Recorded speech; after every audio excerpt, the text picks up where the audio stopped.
भैया क्या दिक्कत है तुमको, बोलो कुछ बताओगी तब न समझेंगे।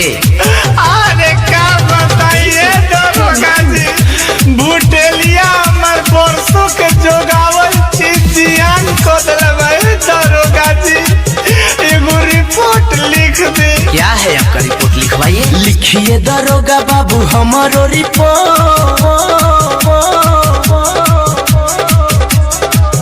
अरे लिखिए दरोगा बाबू हमारो रिपोर्ट, लिखिए दरोगा बाबू हमारो रिपोर्ट, काटी के भुटेलिया फुलवले बाबोट। लिखिए दरोगा बाबू हमारो रिपोर्ट, काटी के भुटेलिया फुलवले बाबोट। पहिए से हमरा लागल रहे पीछा, पहिए से हमरा लागल रहे पीछा, आ जननी ना ओकरा बमनावा में खो, काटी के भुटेलिया फुलवले बाबोट। लिखिए दरोगा बाबू हमारो रिपोर्ट, काटी के भुटेलिया फुलवले बाबोट। अरे दरोगा जी देखी ना तो कोटला बाबू जब समीज खून से भर गई है दरोगा जी।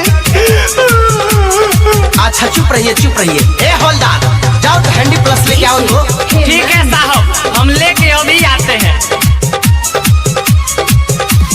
हमके पटक दी हलस बरियारी, अब पिठिया में मिट्टिया लागल बाटे सारी। देखी ना देखी पिछवा पूरा लागल। अरे हमके पटक दी हलस बरियारी, अब पिठिया में मिट्टिया लागल बाटे सारी। बस के ठेहुनिया में लागल बाटे चोट,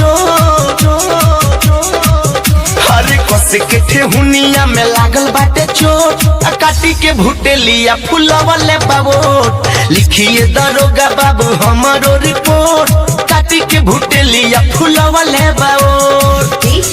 हेमंत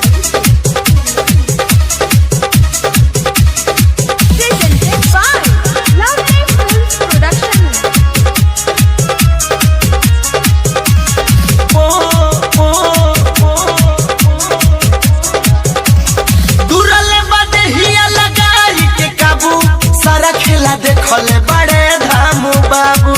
हाँ तो ये बात धमुए से पूछा जाएगा। तुरले बदहिया लगाई के काबू, सारा खेला देखले बड़े धामू बाबू। आ दिने सफिरोजावा के रहुए सपो, आही रे दादा मुके सफिरोजावा के रहुए सपोर्ट, काटी के भुटेलिया फुलवले बाबोट। आ लिखिए दरोगा बाबू हमारो रिपोर्ट, काटी के भुटेलिया फुलवले बाबोट। पहिए से हमरा लागल रहे पीछा, पहिए से हमरा लागल रहे पीछा, आ जननी ना ओकरा बमनावा में खो, काटी के भुटेलिया फुलवले बाबोट। लिखिए दरोगा बाबू हमारो रिपोर्ट, काटी के भुटेलिया फुलवले बाबोट। हाँ तो चारू जना धाराई लोग।